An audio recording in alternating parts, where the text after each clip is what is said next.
दिल्ली के उप मुख्यमंत्री मनीष सिसोदिया फिलहाल गुजरात में हैं और सीबीआई से पूछताछ का हवाला गुजरात में भी दे रहे हैं। हमारे साथ संदीप दीक्षित हैं। सर, जिस तरीके से कल सीबीआई की पूछताछ हुई मनीष सिसोदिया के साथ, आज गुजरात में वो विक्टिम कार्ड खेल रहे हैं। वो खेलेंगे ना विक्टिम कार्ड, और क्या कार्ड खेलेंगे। अभी भ्रष्ट आदमी और क्या करेगा अपने आप को बचाने के लिए। देखिए, इन्होंने पिछली बार जब चुनाव आए पंजाब के, उत्तराखंड के, गोवा के, तो चुनाव में बेहतरी करने के लिए इन्होंने लिकर पॉलिसी का एक नया खेल खेला।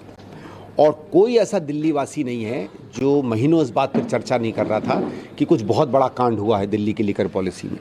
पहली चीज़ तो आज तक इस बात का संतोषजनक उत्तर नहीं मिला कि जो दिल्ली की शराब की पॉलिसी अच्छी खासी चल रही थी, जिसमें दिल्ली सरकार की अपने संगठन संस्थाएं इनको चलाया करती थी, अच्छा खासा रेवेन्यू मिलता था, उसमें इनको बदलाव करने की क्या ज़रूरत है। भाई, ये कोई खाद्य पॉलिसी थोड़ी है या इंजेक्शन की पॉलिसी थोड़ी है कि ज़्यादा अच्छी तरीके से मुहैया करवाएं। लिकर का मुख्य उद्देश्य होता है कि हमको उसमें से इनकम सही मिलनी चाहिए।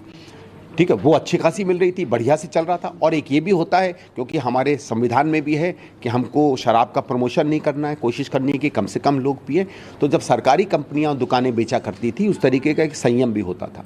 आपने उसको खोल के, जैसे रेवड़ी बटती है ठेलों पे या नारियल बटता, उस तरीके से आपने खोल दिया। और जब शराब के ठेके बटे तो उन्हीं लोगों को बटे जिसमें सबका संदेह था कि ये बिल्कुल आम आदमी पार्टी के सगे लोग हैं, जिनके साथ रोज़ बातचीत हो रही है। कभी वो किसी मंत्री के घर जा रहे हैं, कभी किसी मंत्री के घर जा रहे हैं, जो सबूतों भी मिला भी टेलीफोन रिकॉर्ड्स में, उनसे बात हो रही है और सब कह रहे थे कि इन्हीं लोगों को ठेके मिलेंगे, उन्हीं लोगों को ठेके मिले। तो ये बात स्पष्ट हो गई कि बहुत बड़ा कोई ना कोई कांड जो है इस लिकर पॉलिसी में हुआ है। फिर जो अभी पिछले 4-5 दिन से आंकड़े आ रहे हैं कि केवल 6-8 महीने की पॉलिसी के अंदर 1900 करोड़ के करीब का फ़ायदा जो है नए ठेकेदारों को हुआ। तो 1900 करोड़ तो कोई सामान्य नंबर नहीं है ना। और जबकि भारत सरकार का जितना रेवेन्यू मिलना चाहिए था, उसमें बहुत बड़ी गिरावट आई। तो ये बात तो स्पष्ट हो गई कि बहुत बड़ा एक घोटाला हुआ। अब उसमें जब आप इतनी बुरी तरीके से फंस जाते हो और जानते हो कि अब आपके पास समय कम है और अगर तहकीकात ढंग से हो गई तो हम अंदर जाएंगे 7-8 साल के लिए, तो उसका क्या करोगे? उसको बेच के कोशिश करोगे कि एक हम उसका राजनीतिक फ़ायदा उठा लें। शुरू से इनका हमेशा रहा है कि हम कट्टर ईमानदार हैं, हम कट्टर ईमानदार हैं। जिस पर उन्होंने सवाल उठाए उनके खिलाफ तो आज तक सबूत इकट्ठा नहीं कर पाए। अपनी ईमानदारी पे भी अब जब दिक्कत आ रही है और कुछ दिनों में ये बात साबित हो जाएगी कट्टर ईमानदार छोड़ो, कट्टर बेईमान है ये लोग, तो फिर क्या जवाब देंगे? तो और कोई तरीका नहीं बच जाता है चोर के लिए, सिर्फ ये बात की जोर जोर चिल्लाए कि देखो मैंने चोरी नहीं की। एक चीज़ हमने देखा कि गुजरात में आम आदमी पार्टी ने पूरी ताकत झोंक दी है। अरविंद केजरीवाल, मनीष सिसोदिया, भगवंत मान, सभी स्टार प्रचारक को वहाँ पे लगा दिया है और बार बार ये कह रहे हैं कि 21 दिसंबर को हमारी सरकार बनेगी। कांग्रेस अपने आप को कहाँ पाती है? नहीं, देखिए, ये कुछ भी कहें, देखो ये एक और चीज़ मैं बता दूं, ये कहीं सरकार नहीं हाथ हासिल करती है। नया नया बैंक अकाउंट खोलते हैं, इनकी राजनीति बैंक अकाउंट की होती है। पंजाब में बैंक अकाउंट खोला, अब यहाँ सब लोग गए बैंक अकाउंट खोलने।